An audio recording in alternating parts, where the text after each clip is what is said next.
AI isn't stealing your jobs, poor management is.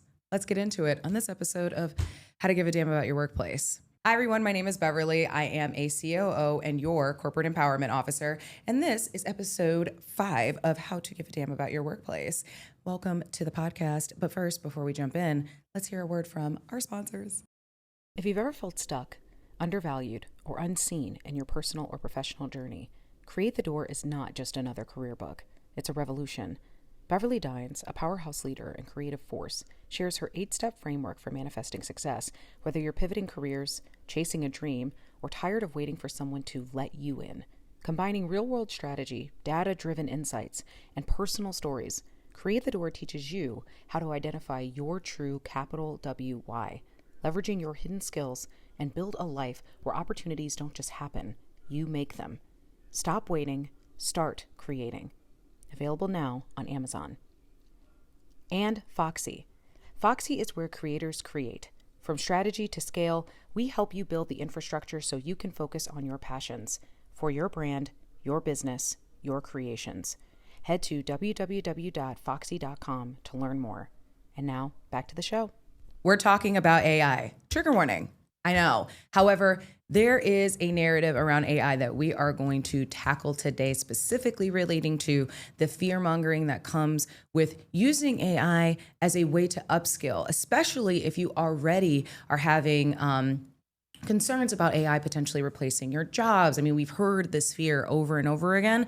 However, what we're going to be talking about today, and I say we're because I have a guest today, is going to be how you can, not only as an employee, leverage AI to make your work more seamless, more streamlined, and get you focused on the ideation and innovation that really is what drew you to your field, but as leaders, positioning you in a way that you can empower your staff to leverage AI so that it's not about being lazy. It's not about them not caring. It's not about them not wanting to do the work. It's about using tools that are available to you to make the menial work that takes away from the mission, that takes away from the ideation, the team collaboration, just taking it away and then being able to prioritize on the things that make team collaboration so special. So I'm excited for what we're going to dive into today. And let's get into it. In the studio today, I have a guest who is really awesome. You may have seen him on TikTok. He's also very well known on LinkedIn for his work, breaking down a lot of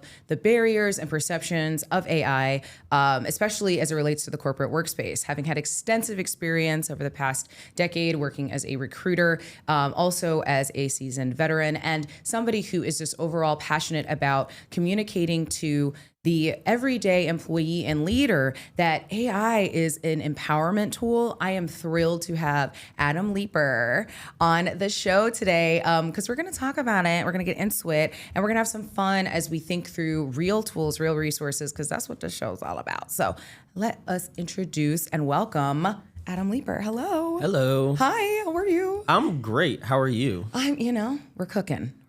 I'm excited. I think what's so cool is, I want to start off actually first by thanking you for your service.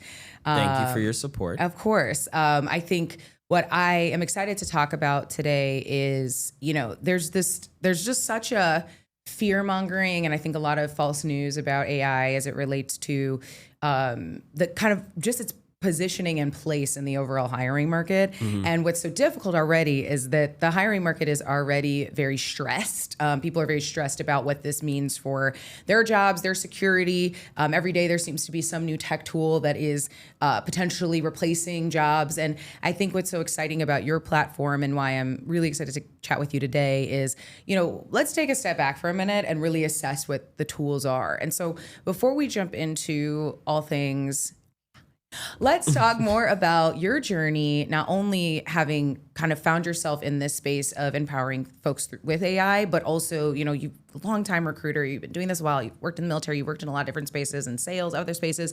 So share with our audience kind of your journey as to how you came to being the AI innovator that you are. First off, thank you so much for having me on your platform. I know we've been talking back and forth, trying to get some things together since we're close. Yeah. So it's actually really fun, and our audiences co-mingle, I would say. Yeah. So these are really interesting topics, really interesting times that we're in, from yours on the corporate empowerment, but then with what AI is doing in the space, because it's not just like, hey, we got to play the corporate game. Now the corporate game is changing with AI infused into it. So it's becoming interesting. About me, so I've had I would say a very interesting, untraditional path when it comes to work. So I started off, I got into the military just on a whim, really. On a whim. Yeah, I was approached by a recruiter while I was working at Hollister in a mall back at home, and I laughed about it because I was in college at the time. And that next semester, I needed to figure something out to like continue to pay for it. So like, hey, you could do this, go into the Guard, and we'll pay for school. So I went home and joked about it to my parents, and they're like, no, that would be really good for you. Like, you being an officer, that'd be amazing for you. We could see that ROTC. I was like, you're lying, right? I have a military history in my family, but it was never pushed on me. And I believe I'm the first officer, at least in my like bloodline, like cousins and stuff outside of that. We have some officers in that, but I'm one of a few, I would say. So I just jumped into it. I was like, okay, cool, sure, let's do it. Now, 10 years later, I'm still loving life. I'm in logistics. So my mindset is more thinking in systems and process within logistics. So we'll put a pin in that. I'm in the Guard, so I have to have a normal day-to-day work life. So I live in two different worlds. And I got into recruiting, I think back in 2018 or so, 2017, 2018. For a very small service master mom and pop shop, and then worked my way up to agency life at a mid-sized staffing agency in Maryland. And I was hiring IT professionals, some creatives, but mostly IT professionals. I knew nothing about IT or tech at all, but I got to learn the lingo from just talking to people day in and day out. And then moved over to Volkswagen Group of America, where I think at that point I was about at 5 years of recruiting. And I wanted to transition into data analysis. And my fraternity brother, who was my boss at the time, was like, okay, I'll help you out. Whatever you need to make that transition stick, we'll do that. So I started trying to figure out a project that I could create inside the company that would actually help them out within the talent acquisition, HR stuff. And that's when ChatGPT had dropped in November of 2022. So I was actually doing a very expensive certification course through Cornell University, their online platform. The company paid for it. For me, it was a complete waste of time. It taught me really absolutely nothing. well, why is that? Because I think before you move on, I think a lot of people, and I get questions about this a lot of, what do you think about LinkedIn courses? What do you think about college, those free courses that are online, or at least the adjacent courses that aren't necessarily like collegiate, but more so supplemental courses? And I've been hearing conflicting things about their ability to be applicable. And so before you continue, why did you feel it was a waste of time for you? Just that it wasn't applicable. So, and I thought, and it's still on my LinkedIn, people can go Adam Leeper, Leeper. You could scroll all the way down to my page and you can see it's still there, the badge. It's very industry specific, but it taught me basic Excel stuff that I already knew. Yeah. Because I was doing Excel stuff in college. Like, so this isn't anything like sums, maxes, mins, modes. Like, none of that was outside of what I could already do. So for me, when it comes to AI, if you've used it, if you're familiar with it, a little bit fluent in it, but you're like looking for that edge, these courses and certs aren't going to give that to you, because you're not going to be able to apply anything. You're going to waste time and you're going to get further behind. So we can talk more about that later. Sure. Yeah. So I started using AI to build out this project. It was a dashboard because nobody really looked at any of the reporting. We had like 3 or 4 year old reports that were extremely outdated. The HRIS, the information systems team for HR, they didn't care about our data, the recruiter data specifically. So I was like, okay, there's a problem. Let me solve it. And 6 to 8 hours a day, 5 days a week, and then like a couple hours on the weekend just to play with it. I had ChatGPT up on one screen. I had the dashboard up on another screen, and I was going to town trying to figure it out. I had so many skills that I had to overcome: data modeling, data cleaning. So having to learn all of those skills, I had a lot of gaps to cover. And when I would run into errors, I would throw it into ChatGPT. So I learned how to prompt because I would get more errors. And I'm like, why is this going on? So through that process of day in and day out, hour after hour, trying to figure this out myself, that started off now, over 1,200 hours. I think I'm at above 1,300 hours now of just doing the same thing. Yeah. Finding a problem, creating some type of project or solution for it, using AI to build that out, and then just implementing it. Now, there's a couple other things in my process that I like later on learn, but we can talk about that later. But that's really where everything spawned from. And then I did a stint before I got into the agency life of selling cars. So like my sales acumen was there. We got a car salesman. Yeah, and then used car salesman. Used car salesman in the house. Sell water to a fish. No? Right.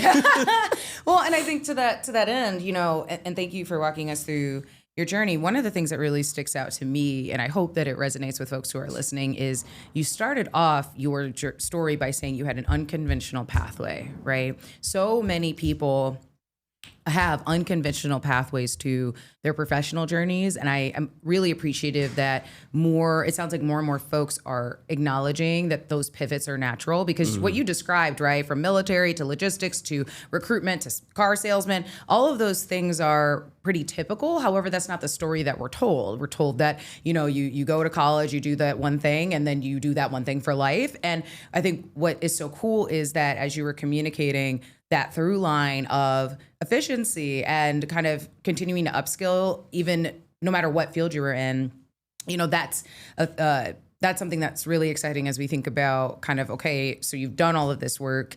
Now, when did you determine, okay, I have to start communicating to people like how they can leverage this? Really about 6 months ago, as far as in mass. So I was getting people to update their resumes with ChatGPT back in like early 2023. I was updating colleagues' resumes who were getting like job offers elsewhere. Yeah. Updating their resumes. Like I was doing that for family and friends. So I was also giving strategies on what I talk about on TikTok of like how we can use it, but then how we can use it to go and find jobs. Like use AI as that kind of buddy system and strategically find your path. I was just doing that for friends and family and whoever would listen. It wasn't until I would say about 6 months ago that I kept seeing the fear mongering and the stuff that I read, the stuff that I look at, I try to look at both sides evenly and then make my thesis or deductions out of that of like, okay, this is what's actually happening. And I was like, nobody's really talking about this.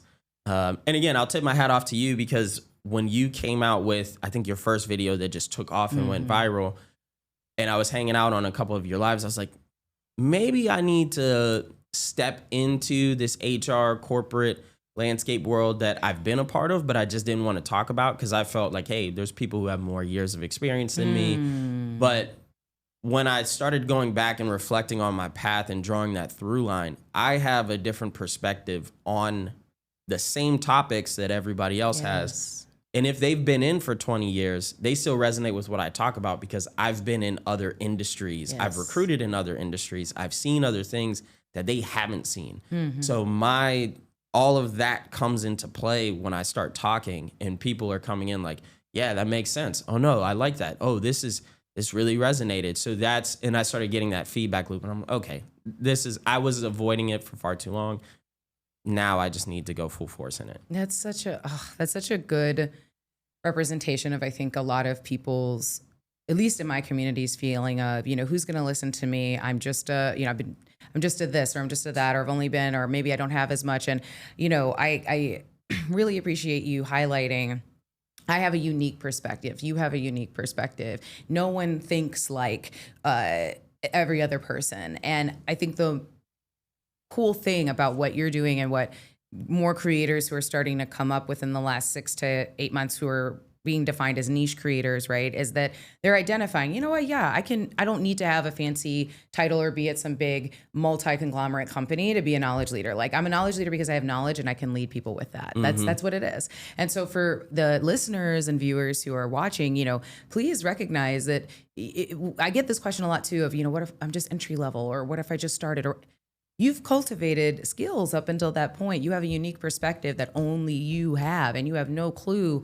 who can resonate with your experience, with your lived experience, both professional or personal. And I appreciate you highlighting, the platform that I'm building on my communities, because that's my main mission is everyone is a knowledge leader, and we've been kind of taught to be in these boxes. So now look at 6 months ago, Adam made the leap to say, you know what, I made it leaper.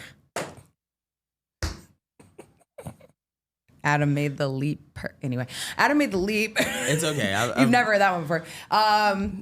All my track years, never heard that never before. Once. Never once. Adam made the leap to take that chance on his own knowledge leadership, and now he and I are in a podcast room. That is quite literally. And if you shameless plug of creating a door. Absolutely, It's truly creating your own doors, because I think that is also what AI can do for you if you're not bogged down by a lot of the day-to-day minutia. And so I want to kind of zero in on something that I know that a lot of my listeners are going to be really hyper-focused on. It's the fact that you're a recruiter. And I think right now, beyond the veil a bit there is this deep, deep perception that recruiters don't care, that they do not, they ghost people, that they don't look at the resumes, that they're gamifying everything. And there's this, growing perception and honestly resentment of people on the hiring team, recruitment teams. And I'd love to ask you, what is your current assessment of the hiring market, not only as it relates to AI, but just in general? And if you could maybe remove the veil just a little bit, because my whole platform also is about removing gatekeeping. What have you seen, not only on the recruitment side, but also on the intake side from candidates that are coming in that are of note to you as you think about this perception and frustration with the recruitment process? Yeah. So yes, some recruiters are ghosting you, legitimately ghosting you. So your listeners aren't wrong in that. Mm-hmm.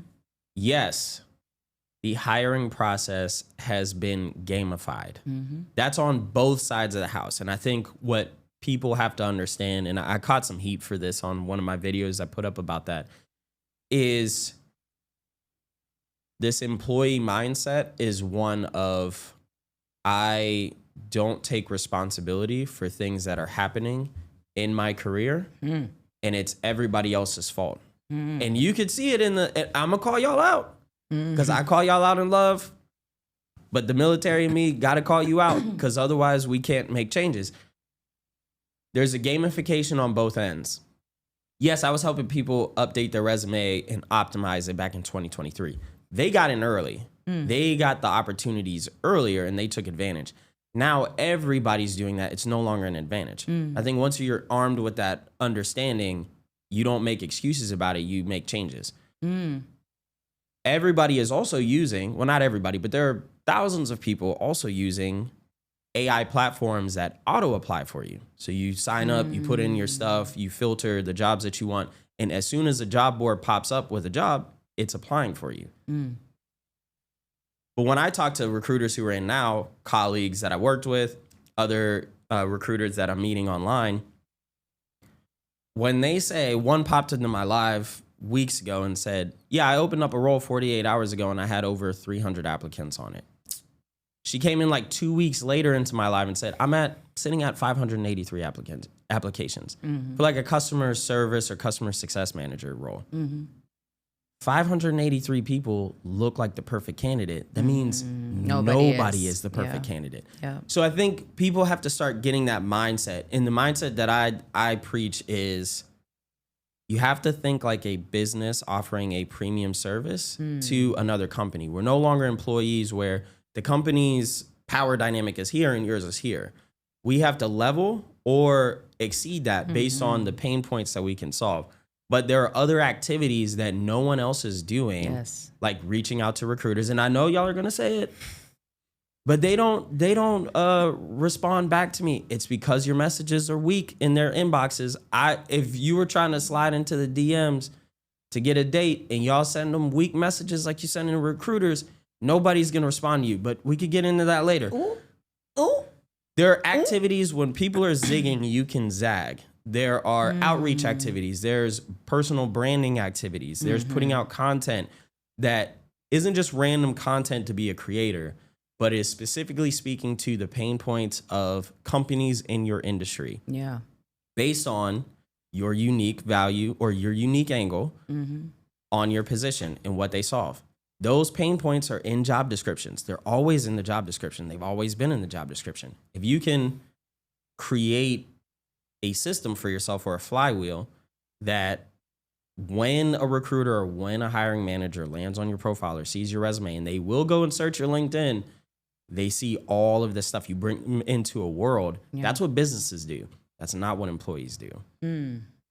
So yes, your feelings are valid, but we can't stay there. We have to move on from there. Otherwise, you're going to keep complaining. And I think, I think too, it's hard. And I know when I'm on live too, I have a lot of community members who talk through this about the idea of, there aren't any jobs out there. There aren't any jobs out there. And I actually went on a little bit of Beverly's version of a rant, which is more so of a passionate soliloquy about the era of limiting beliefs that is happening right now amongst employees, where I will meet with people who book with me to do mock interview prep, to do all, the career development support. And they will come in kind of shoulders heavy and I this is what I got kind of thing. And I'm looking at their experience and I'm like, what?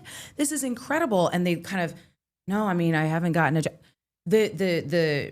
The biggest thing, if you take anything away from Adam's approach, right, of, taking accountability, is also taking accountability for your own power. And I think I will speak for myself that everything up to a certain point that I was doing in my career was so that I could get that promotion, so that the leaders would maybe like me, so that I would, be seen as that one who really cared and really got it and really, and I would bully my own boundaries and do a lot of things that I would never recommend my community to do now, because I thought, well, that's my worth, right? Is that if I just continue to push and I keep having these titles and I keep making these LinkedIn statuses that maybe like everybody. And in reality, the power was always within myself, and the power is also within you as well as a person, whether you're navigating the candidate experience or you're growing actively in your professional journey. Adam, speaking to that self-accountability, I also think can be framed as well in that you are also a brand, you are also a business. And I think the exhaustion that has come with the hiring process has made that muddy for people, because I know that there'll be folks who hear you saying, like, some people don't want to take accountability, and I might lose them because they'll go, oh, what are you talking about? I'm applying to 700 jobs and I'm doing this and this and this and this and this. And then there's this heat, there's this rise, right? And maybe you've seen it on your lives and in your comments, right? I've seen some of people are like, it's because you are doing everything you can. What I think Adam is speaking to, which he's been speaking to on TikTok a lot, is work like you would if you were a brand. Like, work like you would if you knew that you were the poo, because you are. And if you step into that power, you're not going to send weak DMs to recruiters. You're not going to leverage ChatGPT for every freaking thing you do. And I think that's what's hard as well. I get questions about the comments and the DMs a lot. It's like, what should we message? And I have been advising people against it, not because I don't think you should DM people, but because I know that a lot of folks are going into ChatGPT and they're sending, whatever. But what I will tell you is that every person who has messaged me with an intentional message with, hey, Beverly, I saw this video, naming the specific video. It really resonated with me because of this reason. And I just would love to be connected because like telling me their personal story, I've responded to that person. But there have been several folks who have been like, hey, let's connect. It's leading with value, yes, right? with value. Exactly. And that's what businesses do. Yes. So the businesses that your company is, like, for all the people who are in corporate out there, your company is doing business with other companies as we speak. Right. And when they buy from that company is not sitting there like, oh, well, what do you want? What do you want this? You want this? You want this? You want that? They say, no, this is what we provide. And this is it. Take it or leave it. But we know your pain point, and you're going to come to us in 6 to 12 months from now when you go to the wrong option. Ooh. That, again, that's mindset. The bar. That's a bar. It goes back to the video I did about, that room being built for you. Like, you want to own that room to a place where in 6 months they're going to be like, wait, maybe we didn't make the right hire. But it's not a cockiness thing. It's a confidence. When you know the cards that you hold. My grandmother taught me how to play cards, and she would always say, like, the cards that I hold, you can see them, you can look at my hand, but you're never going to play them like me. When you know the cards that you hold and you know how to play them, and you're creating these transformations for these companies on what they get when they purchase your services, because that's what an offer letter is. Yeah. You're telling them like, hey, we're negotiating. This is what I provide, and I do it very, very well. You ask me to start doing this other stuff, we're not going to get the same level of production. Yeah. That's how they enter into business-to-business negotiations. But when you've been conditioned to be an employee, that mindset is totally different. And you're like, I'll do anything that you need me to do. I'll do all this job description and more. I'll come in early. I'll stay late. I'll go to all these things. No, because that's not what they're buying in other companies. That's not what they're buying when they get these executives either, that know what their worth is. And they're like, these are the transformations that I provide. Yes. Point blank, period. Yeah. Take it or leave it. They're like, oh, I need that person. That's why I paid a headhunter an excessive fee to get this person. I'm paying this person maybe 6 figures, 7 figures based on bonuses, whatever the case is.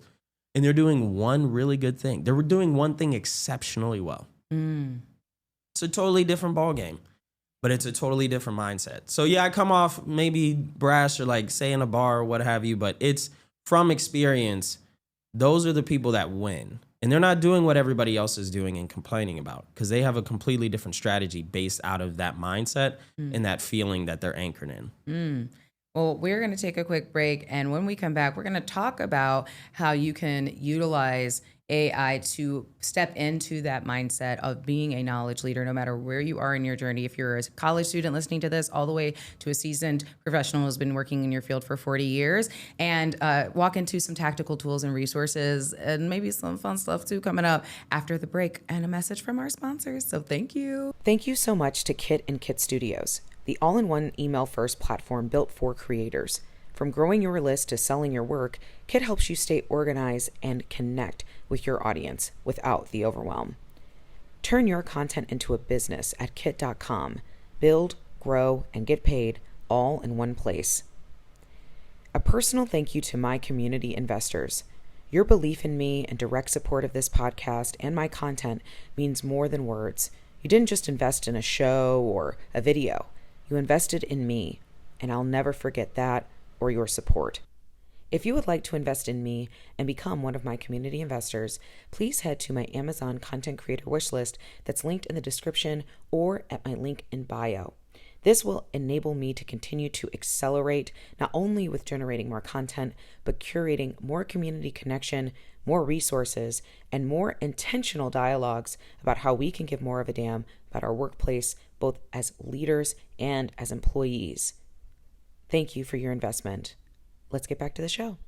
We're going to play a little game here. Ooh, okay. I thought it'd be funny to use AI to ask you some questions, since the topic is AI. And I threw your profile into our good old friend GPT.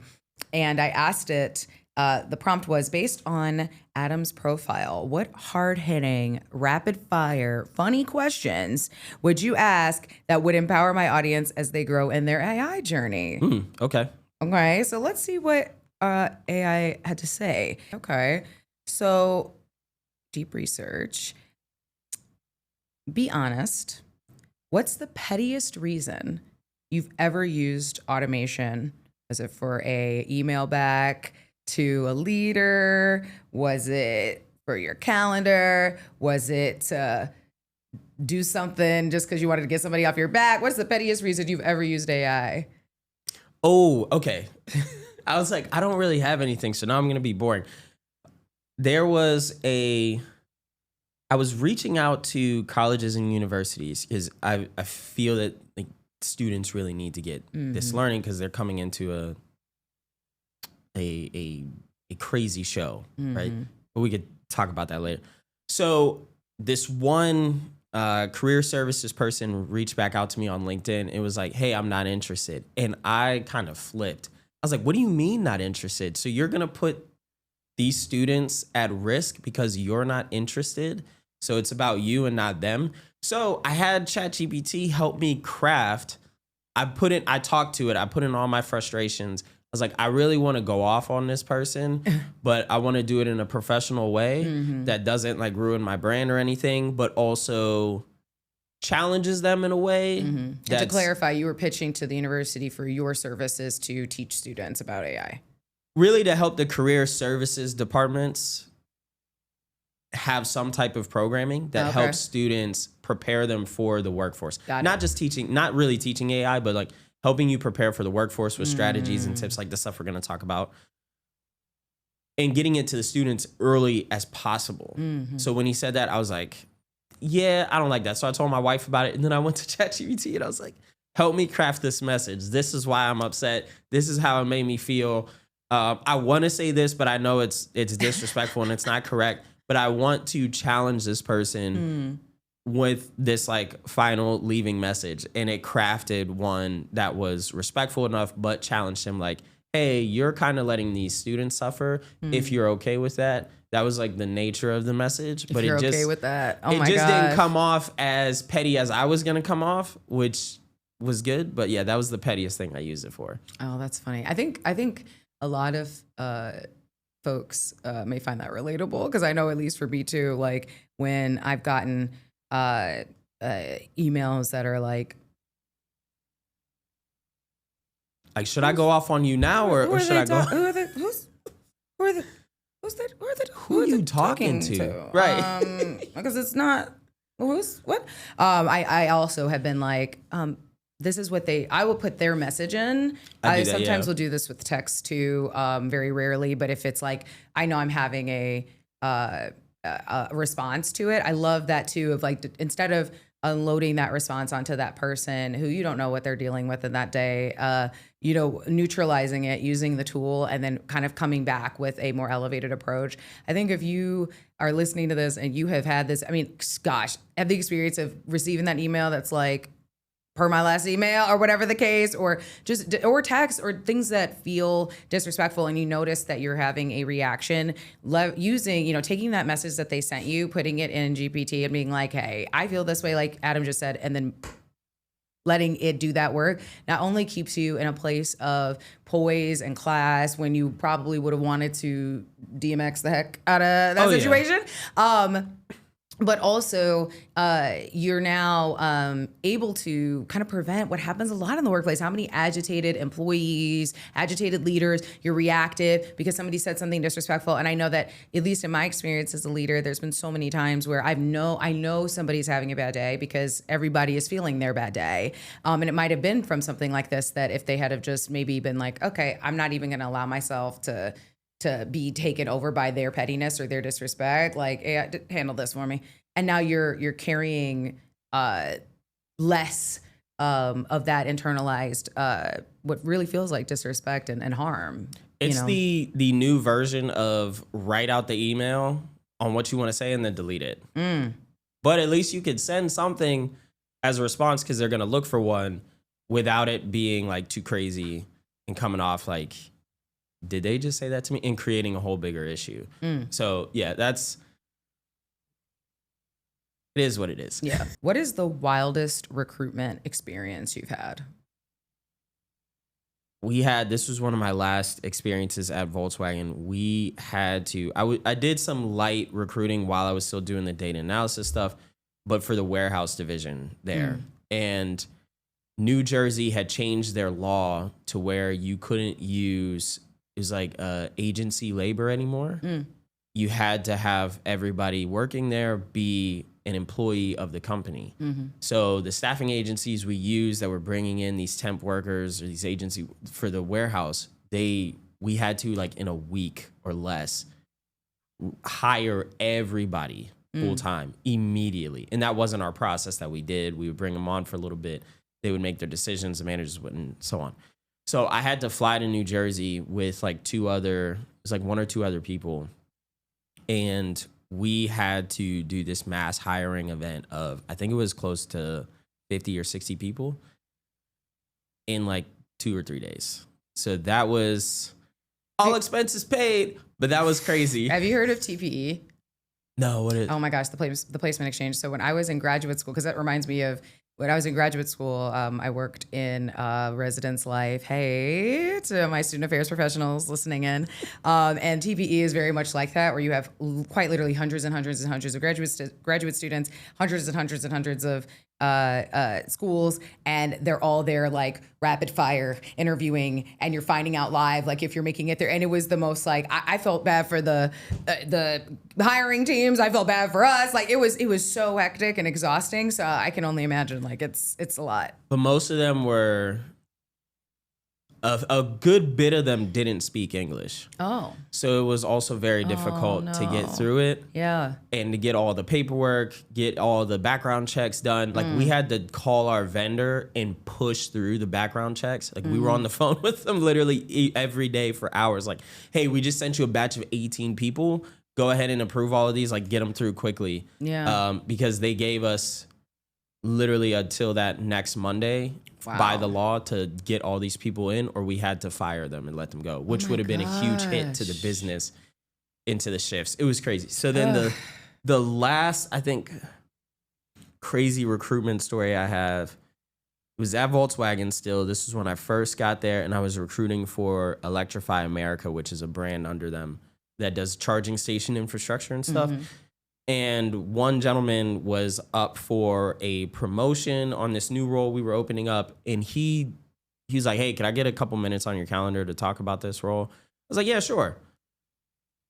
So he told me, he's like, yeah, the salary you guys are offering is way too low. I've been on the hiring team. I know what the market looks like for this role, for this job scope, all of that.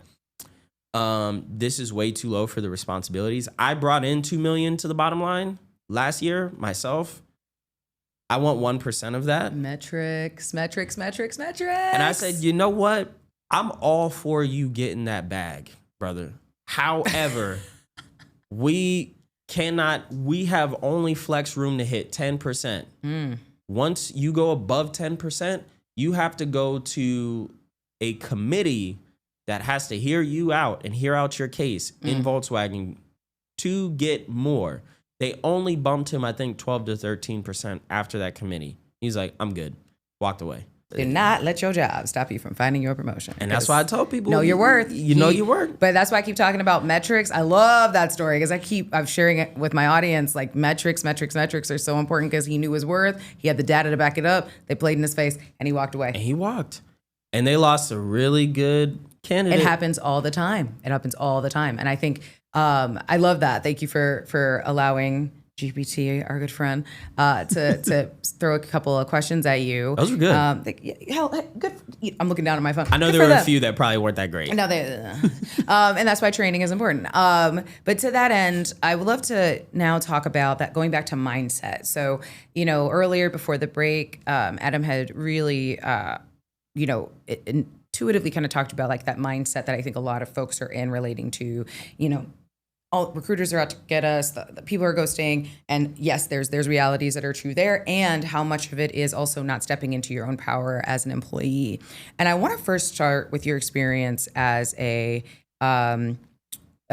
military personnel, because and I misrepresented earlier when I said veteran, right? Because you're still in service. Technically, they call yeah. I want to correct that for my audience that serves, because it's important.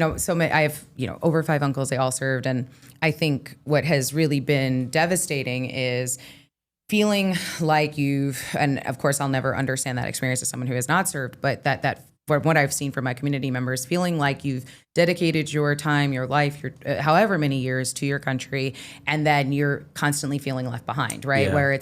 Where lack of resources, lack of attunement, lack of supports, and and at the same time, the resources feeling like they're far out of reach, especially ones that are geared mostly towards veterans and for folks who are making that transition back into civilian life. So I'd love to ask you, as you've been walking this line, how can AI tangibly and tactically support shifting the mindset of those who are maybe struggling, who have served our country, and empower them so that they are able to compete just like anyone else, and leverage their experience in the military, even maybe to make themselves stand apart? creativity within strategy. What I mean by that is, and military people know this, I think they just sometimes need a refresher about this, is your first plan never survives the first round of contact or the first bullet downrange. Mike Tyson said that as well, and we say it all the time, and at least in the Army, I don't know about other branches, but Mike Tyson said everybody has a plan until they get punched in the face. And then you have to adapt and adjust. You have to continually refine, look at data, make another strategy, refine, look at it, see. So it's a whole process. Now, like coming up in ROTC in college, that's what I learned, is that process as an officer. But again, concepts can be applied broadly. So coming out of the military, I would just expect that the stuff that was promised isn't actually there. And we have decades of information that shows us that. The thing is, some people, I feel like everybody does, feels like, oh, well, that's not going to happen to me. So then you're caught with your pants down when that happens, versus preparing for that and saying, okay, whatever my strategy is, I know I'm going to have to make some changes and adapt to it. And this is where AI can help you out of like, hey, tell it, this is what I want to do. This is where I want to go. This is what I'm seeing. This is my vision. What are some paths I can go down? Like your book, how can I create a door for myself? What are some paths I can go down that make sense? Because you gave it context and you gave it future state of what you hope to accomplish. And then out of those, let's whittle that down into a decision-making process. Which ones are most likely, based on, again, the deep research, which ones are most likely to happen based on what's going on right now? Which ones are least likely to happen?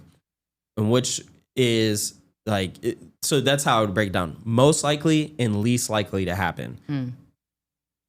To find in the middle, okay, let me start down this path. And then what are the activities that I can do to help myself be more successful down this path? So we're going from big to small until we get something that is a road for us to travel, knowing that those other options are still there. Right. And when we run into a roadblock, not if we run into a roadblock, when we do, because we're expecting it, we're planning for that. And then going back and saying like, hey, I hit this roadblock. I know that we talked about this a couple months ago. How can I weave this into the strategy or this, or what pivots can I make here based on what I'm seeing and information I'm taking in? So for veterans specifically, I think it's understanding that the world you're coming back into that you haven't been in for maybe 10 years, 15 years, 6 years, 20 years is different. So don't expect it to go your way. Create that, like you said, plugging your book, create that door or create your own path. And that's a usage of AI that some people don't talk about, is called an expansive use of it. Not a, I just want the answer and I just want something that I can like copy and paste over. It's let's expand what we're thinking about, expand who we can connect with, expand the opportunities I'm not even thinking through or I haven't even heard before. But what is all out there based on this source of knowledge that it can go search the web, it's got all this data that we can then expand that and then say, okay, now that I have everything in play, where can I go? Well, and that's such a seamless transition into talking about tools, because what you just described really is a very tactical prompt that if you are, whether you're a veteran or somebody who is still trying to figure out what that next career trajectory looks like for them, or maybe you're about to enter college and have no clue like what you want to do. I love that you broke it down where you could prompt an AI tool of your choosing to say, okay, this is what I know I like to do. Here's what I know I'm good at. Here are the things that the skills I've cultivated over X time and X context. If you're in the military, these are the skills I've cultivated in the military. This is what I liked doing. Then based off of that, share with me the jobs, avenues, fields that are applicable based off of what I enjoy doing and said previously. And then tell me what are the most realistic, or maybe based off of what your goals are, maybe the most flexible, maybe the most the highest paid, whatever your goals are, right? fields based off of those suggestions, and then finally, please create a roadmap to execution based off of my interests and the whole schema. Because then what'll happen is it'll do that deep research. It'll then share with you, okay, because we're very good at tactical skills in the maybe give me something like they teach you in the military, like one thing. Yeah, so let's go with logistics. So you're good at I wouldn't say wrench turning. You're good at some of the administrative work, dispatching in logistics. You're good at that whole flow of logistics. Like, what could you do with that outside of a military context, and go through that process of expanding those options? And then, like we said, shrink it back down into what's the realistic roadmap that I can just do 1, 2, 3, 4, 5, 6, 7, 8 steps. And create a flywheel, like to get your momentum going. Because it's not going to be perfect again, and we have to keep testing and retesting. But we're building that momentum, and that's what this roadmap is going to serve as. 100%. And then get your data, your initial data, and then say, okay, this works. This isn't working.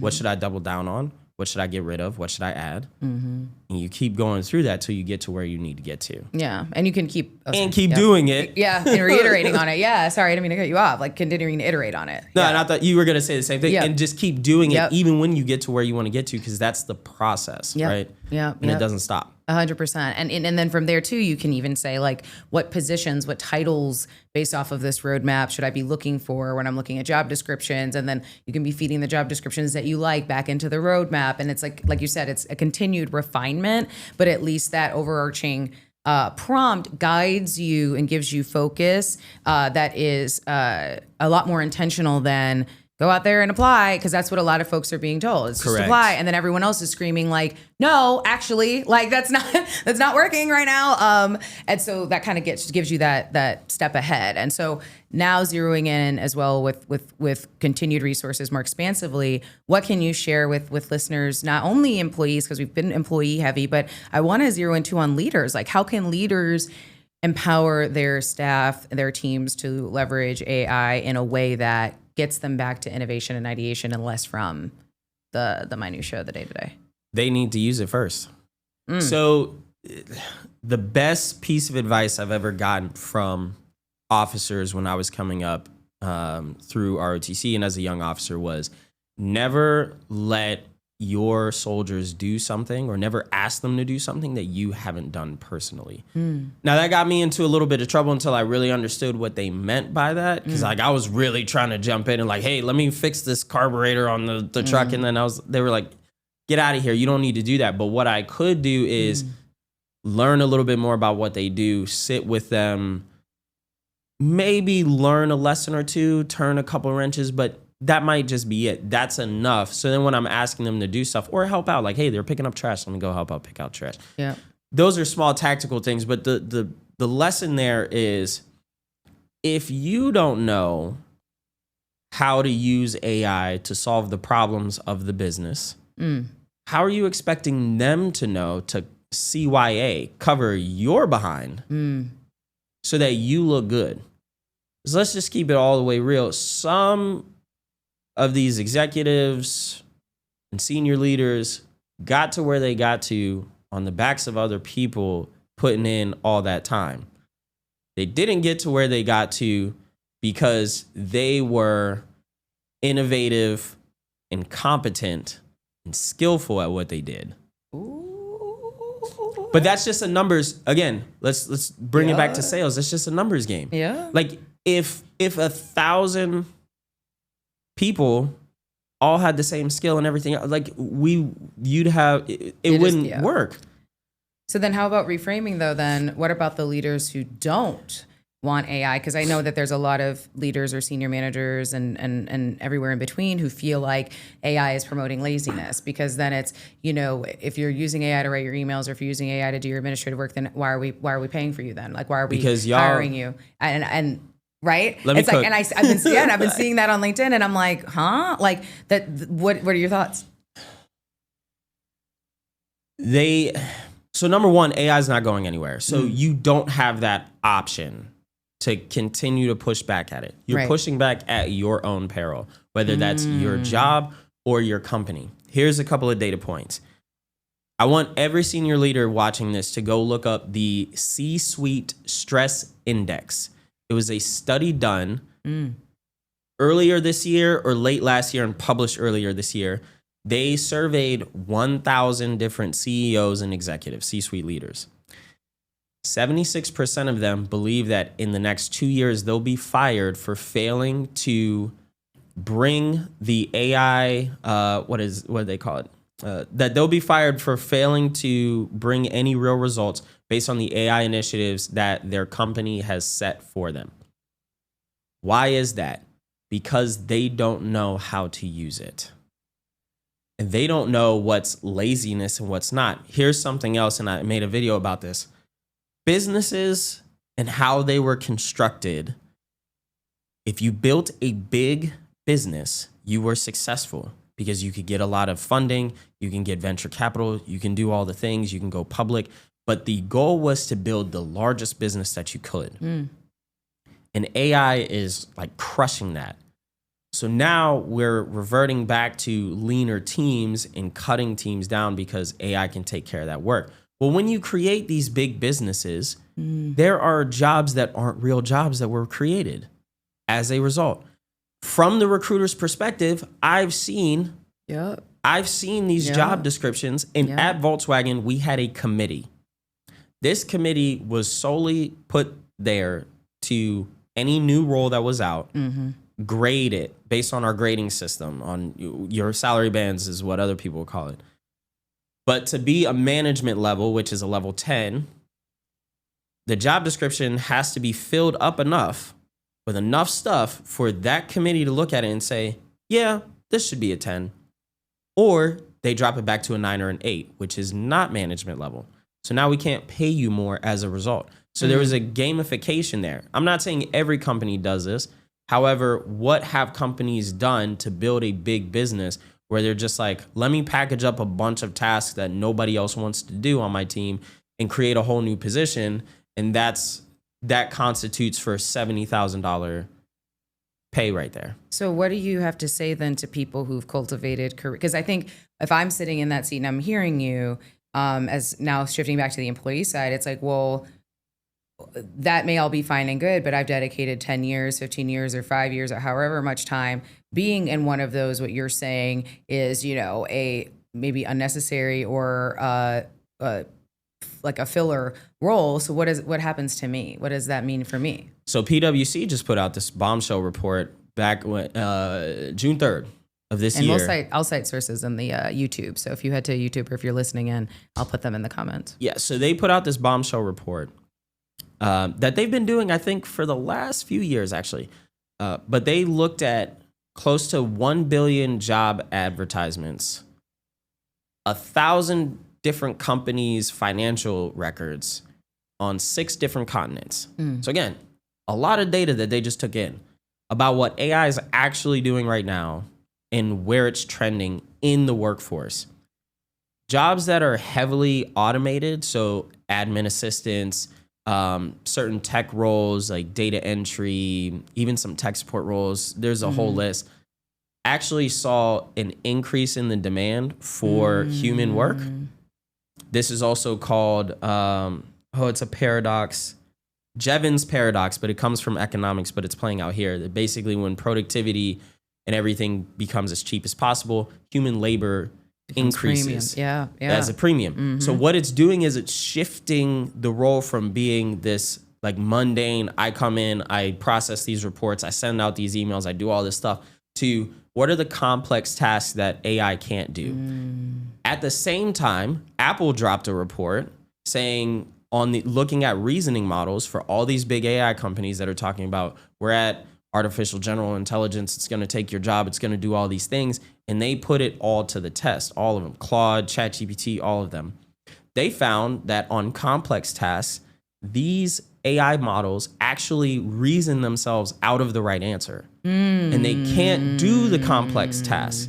Will that be forever? Who knows? However, right now, that's not happening. Yeah. Going back to the PwC report, people who had even just prompt engineering skills are making on average 56% higher wage premiums than the same role, the same colleague who works the same job who doesn't have any AI skills. On average, there were some that, and it's a whole bar chart, there were some industries that are up to 70+%. Yeah. There are other industries where you think AI should never be in it that are like agriculture that are at like 20 to 22% difference in wages.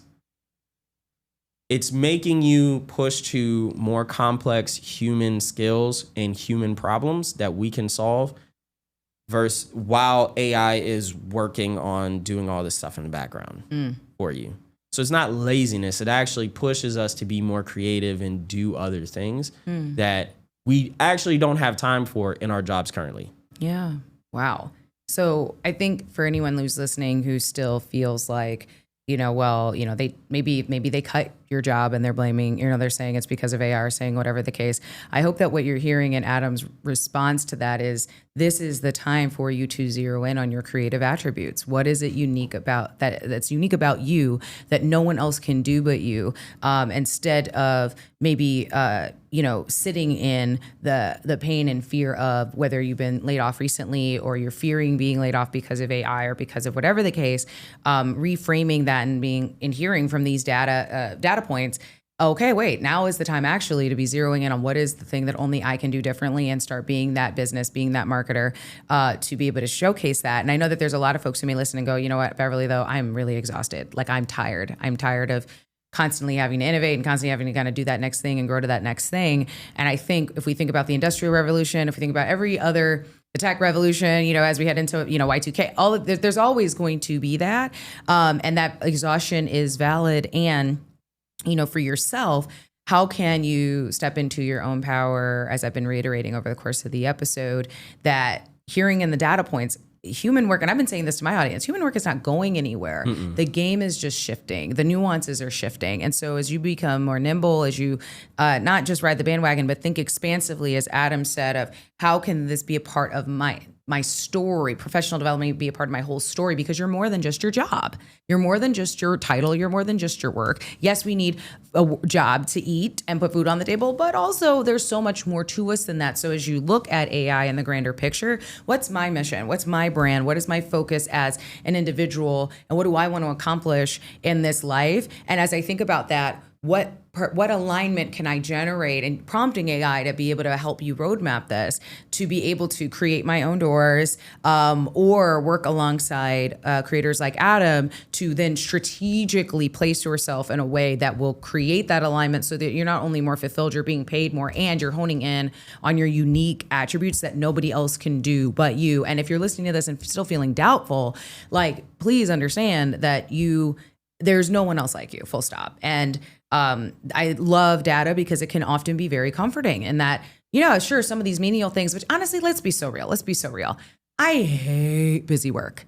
It is so exhausting. It's so tedious. It's so frustrating. And also when you're exhausted from doing busy work all day, and comment, if you're listening or watching on YouTube, comment below if you are sick and tired of doing busy work. If you feel like it's not a proper use of your time. Something I say a lot in leadership is, as I'm coaching my teams or I'm talking to other leaders, is like highest and best use. Like if I am a engineer and I'm spending a lot of my time doing like admin stuff or doing a ton of like ticket typing or whatever for tickets and not actually coding. That's not my highest and best use. Yes, is it good that I'm updating tickets and doing whatever?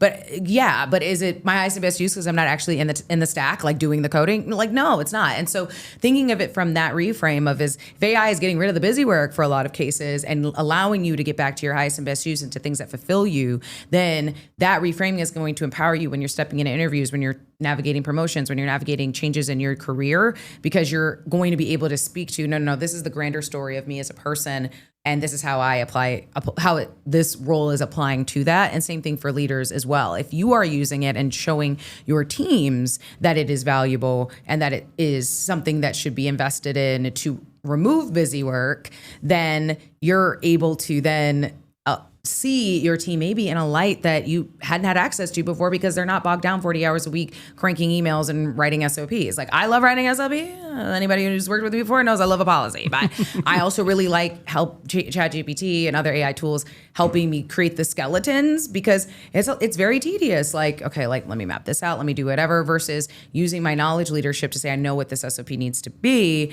Can you structure it? And then I put my knowledge leadership and expertise. Yeah, exactly. Put the why in there. So let's go here. So let's pull on that thread for the leaders and take it back to something more practical. So what are the problems? Because now you're doing your own thing, right? You're out on your own. But with the companies that you were working for, let's go with just any one off the top of your head. What are the major problems that you saw? Just one that you said, I could solve this. I just don't know how to solve this yet, but I could solve this problem right now. Just in general? Just in general. It could just be one problem. Oof.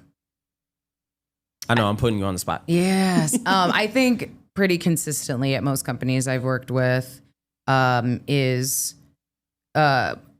lack of company alignment on what the overarching objectives are because of inconsistent communication across the board. And I've worked in a ton of fields, like really over 10. I keep saying on TikTok, like over 6. It's been a lot. I've worked in a lot of fields. And consistently across the board, you'll have leadership who have a very clear goal in mind for what they want.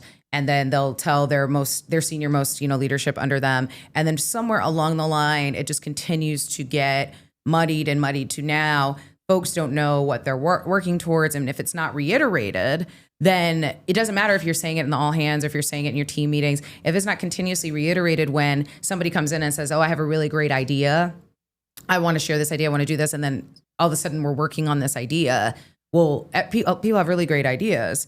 How does this apply to the overarching goals of what we're all trying to do? And I think that's, to me, a problem that I've always sought to solve at companies I've worked for is like, okay, how do we validate ideation when it's fresh and when it's live and put it in a place where we know we'll go back to it, while also not losing the overarching strategy of what the business is intending to do? Because I think that's often why scope creep and, business pains happen, is because people are making decisions in isolation and because there isn't routine reiteration of the OKRs and objectives and key results and KPIs, key performance indicators that everyone should be funneling up to, then it becomes it becomes haywire, and then employees feel disempowered because they're working hard. However, they have no clue that they're actually working hard adjacent to or even perpendicular to the goal, because their leader may not even know themselves what the goal is because the trickle down has been so inconsistent with communication. So I think to narrow that, the communication of what is the strategy and everything funneling up to that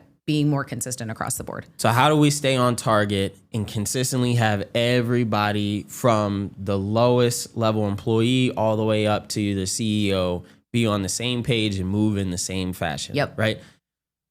So what I would advise, or what I would do or say to leaders, is I would go into ChatGPT knowing that, or your favorite AI, and I would say, hey, this is the problem that I see. I have an idea of how I would solve this. This is how it would look like. And you beautifully drew out what this problem would look like if it was solved. So some type of decision matrix platform that has our OKRs and our KPIs that are like stamped. And now everything that we make as far as a decision, an idea, and also what people are actually doing is in this. Yeah. So their job is now tailored towards, are we going in this direction? Are we swimming? Are we in this right swim lanes, right? Corporate jargon. Yeah. Are we going in boiling the ocean? Are we boots to the ground? And stay on the swim lane. Right. So are we going in the right direction as a team?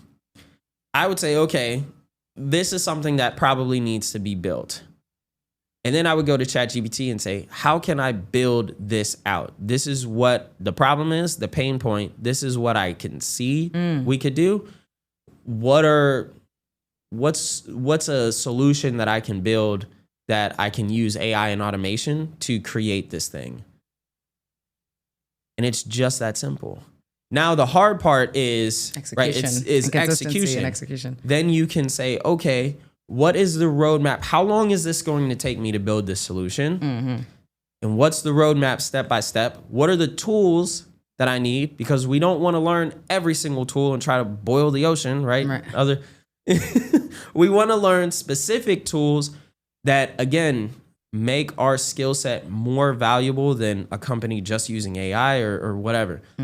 We want our skill set to be valuable so that we're focused on higher level problems and higher level tasks. Strategy. Yeah.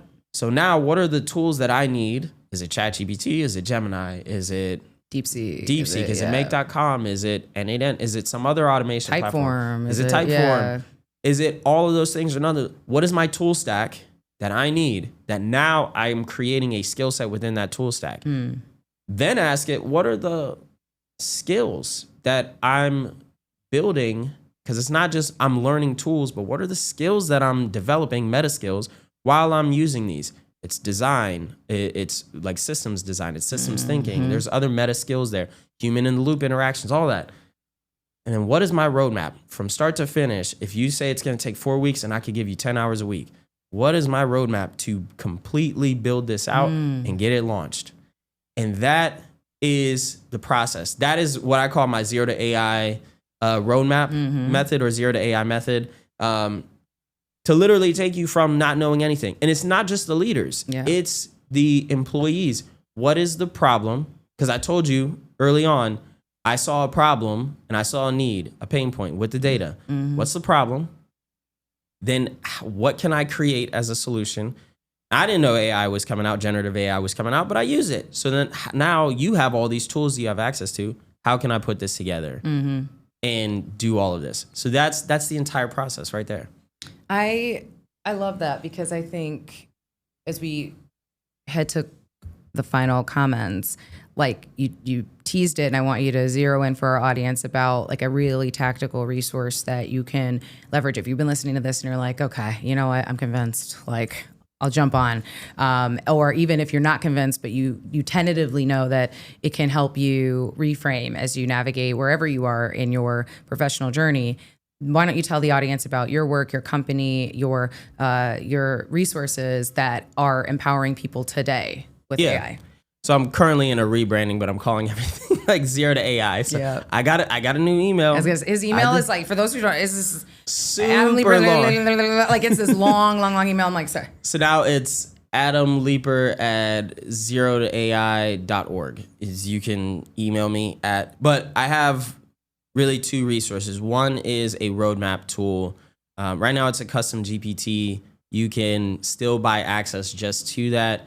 And it's in my stand store. I'll drop you the link so you could put it out there. But it breaks that entire process down for you in a few minutes. Yeah. So now you take all the guesswork out of it, you take all the overwhelm, and you get clarity, you get confidence, and a step-by-step of like, oh, I just have to go here. Here are the tools I have to use. Here's the intent.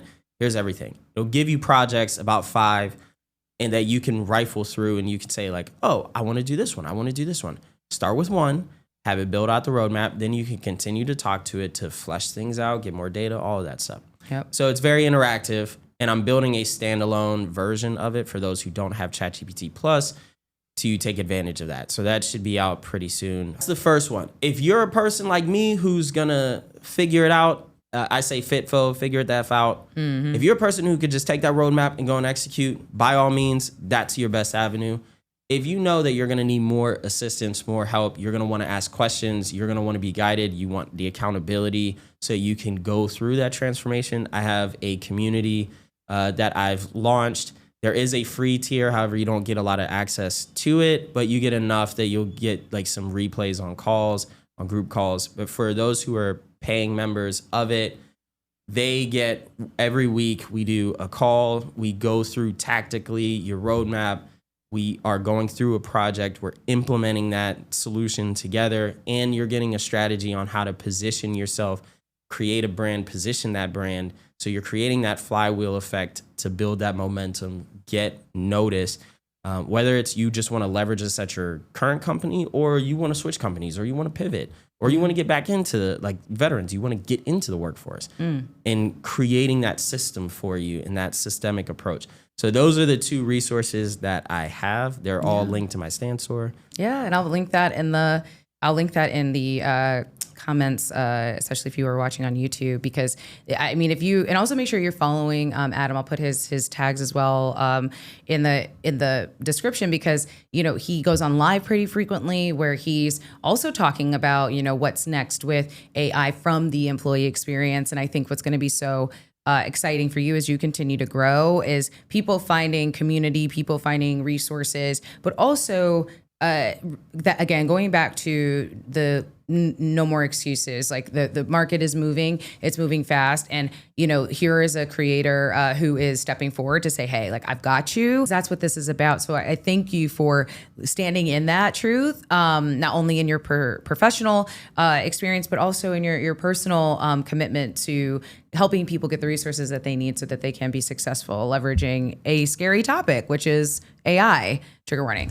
So thank you so much for being here. Thank you for being a part of the B Suite. I had to drop it. Adam's been he's an inaugural member of the B Suite, which is a very close-knit community of mine who have been with me since day one as things were popping off. And so I would be remiss if I didn't thank you also as I've grown in my professional journey as a content creator and all of these things.